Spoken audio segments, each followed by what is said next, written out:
குருவுக்கு எனது வணக்கத்தை தெரிவித்துக்கொண்டு, ஏன்னா யாரும் இல்லை, அதனால் நானும் நிறையா பேசிடலான்னு நினைக்கிறேன். ஆக்சுவலாக எல்லா விழாக்கள்லேயும் நமக்கு பேசுகிறதுக்கு டைம் கிடைக்காது. அதனாலேயே நான் எந்த விழாலையும் நான் பேச மாட்டேன், நீங்கள் பார்த்துருப்பீங்க. ஆனால் குரு வணக்கத்தில் எப்போவுமே பேசுவேன். அட்லீஸ்ட் ஒரு 10 நிமிஷமாவது பேசிடுவேன். இன்றைக்கி எவ்வளோ தூரம்னு தெரியல. ஏன்னா நம்ம சாதாரண ஒரு விஷயந்தான்.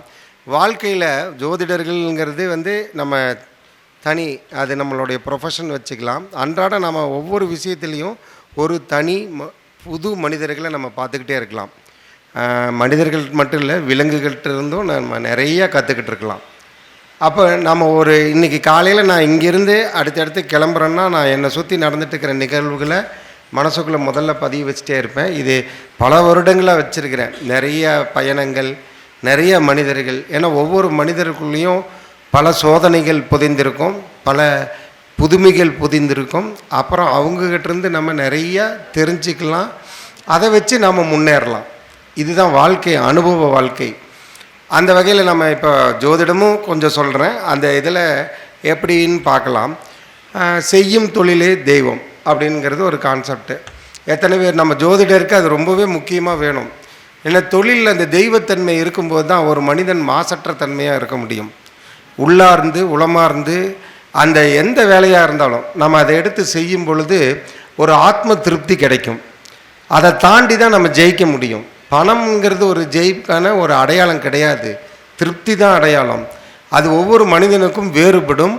அவங்க போடக்கூடிய எஃபர்ட் அப்படின்னு சொல்லுவாங்க இல்லையா, அவங்க போடக்கூடிய முதலீடு, எஃபர்ட் எல்லாமே சேர்ந்து அது ஈல்டாகும்.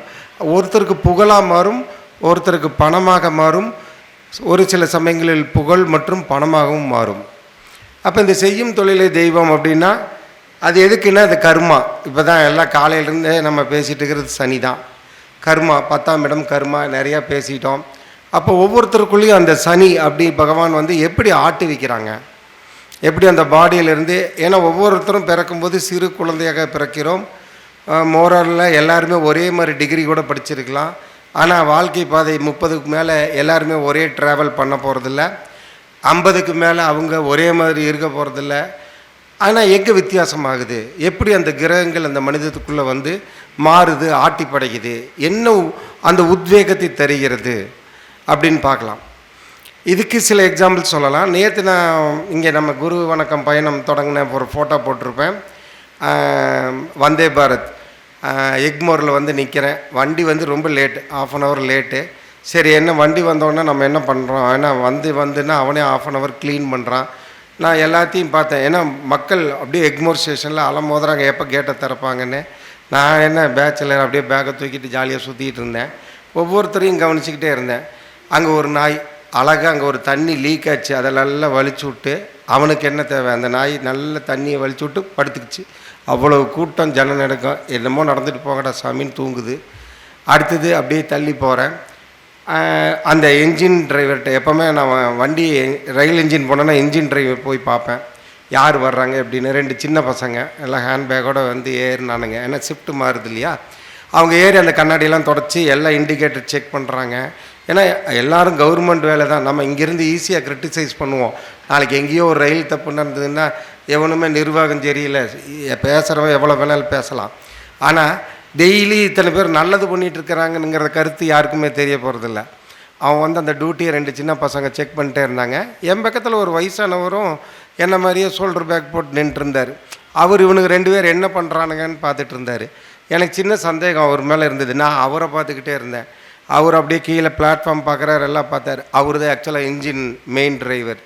அவர் என்ன பண்ணார், உடனே கரெக்டாக பார்த்து இந்த பசங்க செக் பண்ண உடனே இந்த இடம் ரொம்ப முக்கியமானது. அவர் அப்படியே அந்த படிக்கட்டில் ஏறும்போது 2 கையை தொட்டு அந்த ட்ரெயினை தொட்டு கும்பிட்டு ஏறி என்ஜின் போனார்.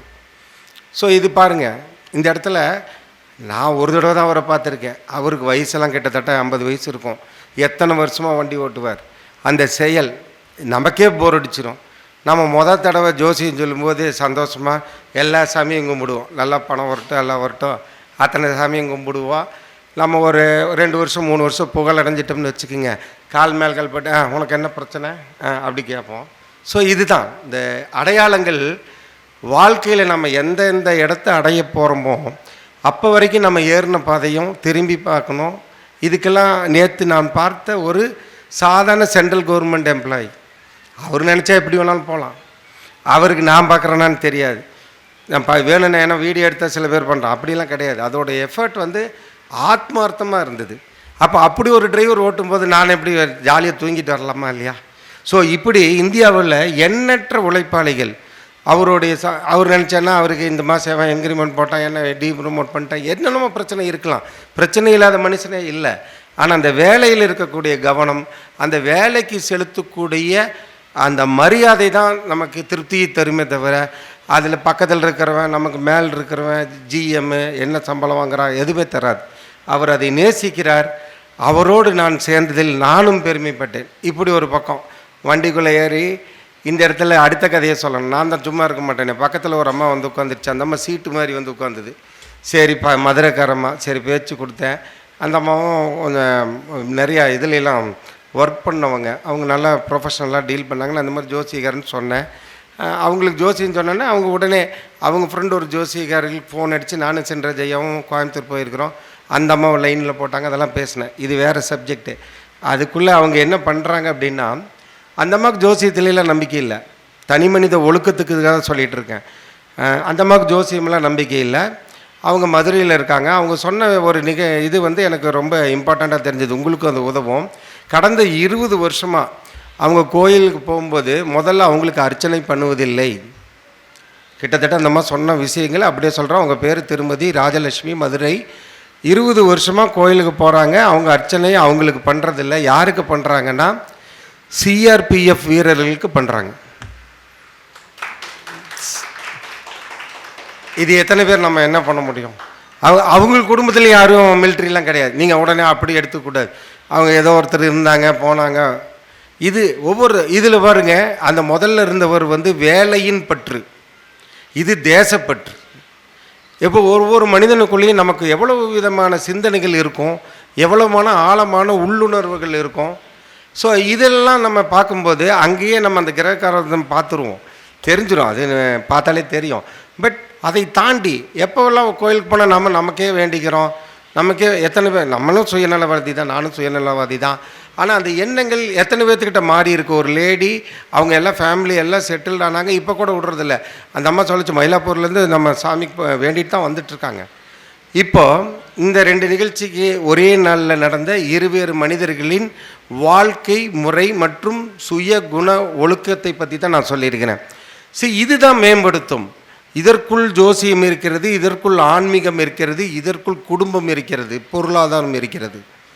ஸோ இதெல்லாம் நம்ம எப்போவுமே நம்ம கூட இருக்கிற சக மனிதர்களுடைய வாழ்க்கைகளை நம்ம எடுத்து பார்க்கும்போது நாம் வாழ்கிறது ரொம்ப அற்பமாகவும் இருக்கலாம், சில டைம் சம்மந்தம் இல்லாமல் இருக்கலாம். நாமளும் அடுத்த லெவலுக்கு யோசிக்கலாம். கடவுள் எல்லாத்துக்கும் ஒரே வாழ்க்கை தான் கொடுத்துருக்குறான். கிடைச்சிருக்கிற சந்தர்ப்பத்தை நம்ம நல்லா பயன்படுத்திக்கணும். சரி, ஜோசியத்துக்குள்ளே போயிடலாம். 10ஆம் இடம். 10ஆம் இடம்னா நம்ம தொழில் ஸ்தானத்தை சொல்கிறோம். அங்கே நான் எப்போவுமே வந்து காலபுருஷன் தலைவர் தான் சொல்லுவேன், நீ எந்த புருஷனையே கட்டிக்க, காலபுருஷனை கட்டிக்கிறேன்னா காலபுருஷனை கட்டிக்கிறேன். காலபுருஷத்தில் 10ஆம் இடம் எல்லாத்துக்கும் தெரியும்.